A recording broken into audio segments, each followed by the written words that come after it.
Doctor আসতে দেরি হয়ে গেছে। আচ্ছা।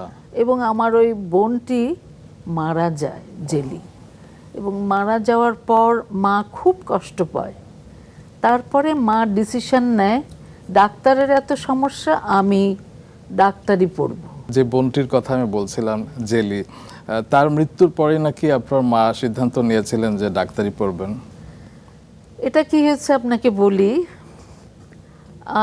আমার বোন জেলি, ওর যখন বয়স 2.5-3 বছর, তখন ও খুব অসুস্থ হয়ে গেল।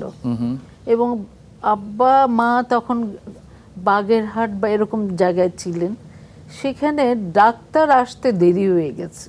আচ্ছা। এবং আমার ওই বোনটি মারা যায় জেলি, এবং মারা যাওয়ার পর মা খুব কষ্ট পায়। তারপরে মা ডিসিশন নেয়, ডাক্তারের এত সমস্যা, আমি ডাক্তারি পড়ব।